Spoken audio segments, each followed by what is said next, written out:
आप सभी को करवा चौथ की ढेर सारी शुभकामनाएं। जय श्री राम। आज की वीडियो में करवा चौथ व्रत से रिलेटेड बहुत सारी बातें करेंगे। हम जानेंगे व्रत कैसे करें, इस वर्ष 2025 में चंद्रोदय का समय क्या रहेगा, पूजा का शुभ मुहूर्त क्या रहेगा, अगर आप पहली बार व्रत कर रहे हैं तो कैसे करना है, व्रत में सरगी कैसे ली जाती है, बायना कैसे निकाला जाता है, व्रत में क्या चीजें नई खरीदनी जरूरी है और क्या नहीं है। आप सभी के डाउट्स आज की वीडियो में क्लियर हो जाएंगे। इस वीडियो को लास्ट तक जरूर देखना। करवा चौथ का व्रत लगभग पूरे इंडिया में किया जाता है। इस वर्ष 10 अक्टूबर 2025 में करवा चौथ मनाया जा रहा है। देखिए, अगर आप सरगी लेते हैं तो आपको सुबह ब्रह्मा मुहूर्त में उठना है। 4 बजे से उठकर आप सरगी ले सकते हैं। 5 बजे से पहले हमें सरगी लेनी होती है। किसी किसी के यहाँ पर सरगी नहीं ली जाती है, तो आप इस पार्ट को स्किप कर दे। फिर आप जो रूटीन, रेगुलर रूटीन होता है, आप उस समय पर उठ सकते हैं। अब बारी आती है पूजा किस समय करें। कुछ लोग दिन में पूजा कर लेते हैं और कुछ लोग शाम में पूजा करते हैं। पूरा दिन व्रत रहता है, आप अपने कंफर्ट के अकॉर्डिंग किसी भी समय कर सकते हैं। अच्छे से 16 श्रृंगार करके हमें तैयार होके पूजा शुरू करनी है। फिर कथा पढ़नी है। कथा आपको जरूर सुननी है। कथा के बगैर आपका व्रत अधूरा है। करवा चौथ व्रत में हमें बायना निकालना होता है। देखिए फ्रेंड्स, बायने में आप सूट, साड़ी कुछ भी ले सकते हैं। उसके ऊपर कुछ श्रृंगार भी जरूर रखें और मीठा, करवा, फल, दक्षिणा रखकर हमें बायना निकालना है। बायना वही है, जैसे 2 बार पानी लेकर उसके ऊपर वार देते हैं तो वो बायना निकल जाता है। बायना आप अपनी सासू जी को दे सकते हैं। अगर आपकी सासू जी नहीं है या सुहागिन नहीं है तो ये बायना आप जेठानी, ननंद को या आपके ससुराल में जो भी बड़ी महिला हो उसे आप दे सकते हैं। करवा चौथ का बायना सुहागिन महिला को दिया जाता है। अगर आप बाहर रहते हैं या फिर घर में कोई ऐसा सदस्य नहीं है तो आप किसी भी मंदिर में जाकर सुहागिन पंडिताइन को दे सकते हैं। बायना आपको रात को चंद्रमा और पति के पूजन के बाद आपको देना है।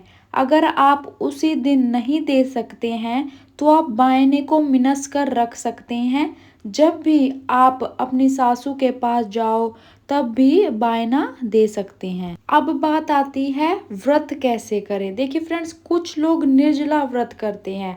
आप चाहें तो निर्जला व्रत कर सकते हैं और कुछ लोग कथा सुनने के बाद चाय पी लेते हैं। देखिए फ्रेंड्स, जो भी आप पहला व्रत करें तो आप अपने स्वास्थ्य को ध्यान में रखकर ही करें। प्रेगनेंसी भी होती है, बीमार भी होते हैं, तो उसे ध्यान में रखते हुए आप इस व्रत का संकल्प ले। बस हमें ये ध्यान रखना है, अगर आपने पहला व्रत निर्जला किया है तो सभी व्रत ऐसे ही करने होंगे।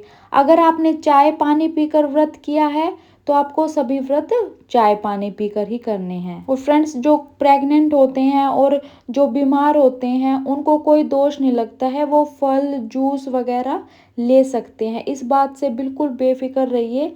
अगर आप प्रेग्नेंट हो या फिर बीमार हो तो आप फल, फ्रूट, जूस वगैरह ले सकते हैं। फ्रेंड्स, हर साल करवा चौथ का जो चंद्रोदय होता है वो टाइम पर ही हो जाता है, ज़्यादा लेट नहीं होता है। और इस वर्ष करवा चौथ का चंद्रोदय का समय शाम को 8:35 पर है।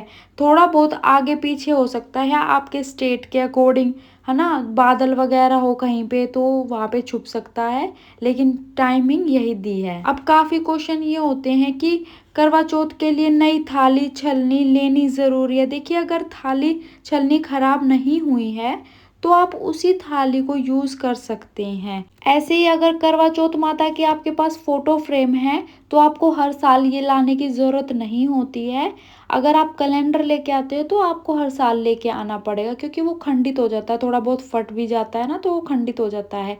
और आपको मिट्टी का करवा हर साल लाने की ज़रूरत होती है। हाँ, अगर आप इसकी जगह पर पीतल का, तांबे का या फिर स्टील का करवा लेकर आ जाओगे तो आपको हर साल नया लाने की ज़रूरत नहीं होगी। और फ्रेंड्स, कई बहनें ऐसी होंगी कि जो नई साड़ी या सूट नहीं ले पाई हैं, जिनके पास इतना सामर्थ्य नहीं हो पाता है कि भाई हम नई साड़ी या सूट लें, तो फ्रेंड्स चिंता की कोई बात नहीं है। आपके पास जो भी कोई आपके पास साड़ी सूट रखा है, बस उसको अच्छे से धोकर आप उसी में भी पूजा कर सकते हैं। बस आपको क्या करना है, अपने लिए एक नई चूड़ियाँ ज़रूर लेके आ रही हो, नई मेहंदी लेकर आनी है। ठीक है, तो आप सूट साड़ी ना लाकर नई चूड़ी नई मेहंदी ज़रूर लेकर आए। अब फ्रेंड्स महीने में कुछ दिन ऐसे होते हैं जब महिला पूजन नहीं कर सकती, तो करवा चौथ का व्रत ऐसे होता है। व्रत हर महिला को हर कंडीशन में करना होता है। अगर आपको पीरियड्स हैं तो व्रत ज़रूर करना है, कथा भी सुननी है, लेकिन जो भी आप करवा चौथ माता को तिलक वगैरह नहीं कर सकते हो। आपके नाम से जो भी तिलक करना हो या पूजा विधि करने हो, आप अपनी देवरानी जेठानी से करा ले। अगर कोई नहीं है तो आप अपने पति से करवा लीजिए। चंद्रमा का पूजा अपने पति देव से करा ले और आप अपने पति का पूजन खुद कर सकते हैं। मेनली क्या है कि भगवान की पूजा को आप नहीं कर सकते हैं, बाकी आप कर सकते हैं। जो ये करवा फेरते हैं ना, आप ये फेर सकते हैं, क्योंकि इसमें हमें करवा चौथ माता को तो हाथ लगाना नहीं होता है। ठीक है, अब कुछ क्वेश्चन ये भी आ जाते हैं कभी कि कुंवारी लड़कियां क्या इस व्रत को कर सकती हैं। देखिए फ्रेंड्स, कुंवारी लड़कियां इस व्रत को नहीं कर सकती है।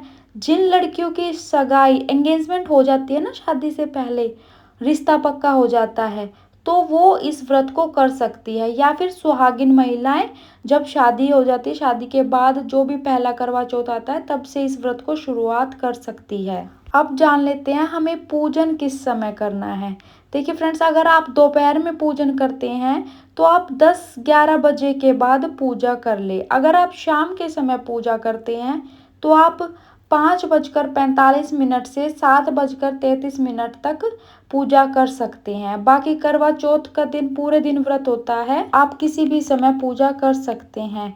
देखिए फ्रेंड्स, पूजा कैसी करनी है, क्या सामग्री चाहिए, कथा कौन सी सुननी है, रात को चंद्रमा का पूजन कैसे करें और पति का पूजन कैसे करें, आपको लिंक डिस्क्रिप्शन में मिल जाएगा। इस वर्ष आप भी 16 श्रृंगार करके ये व्रत कीजिएगा। ये करवा चौथ आपके लिए मंगलमय हो। मिलती हूँ मैं आपको नेक्स्ट वीडियो के साथ। तब तक के लिए friends, thank you so much. Take care everyone.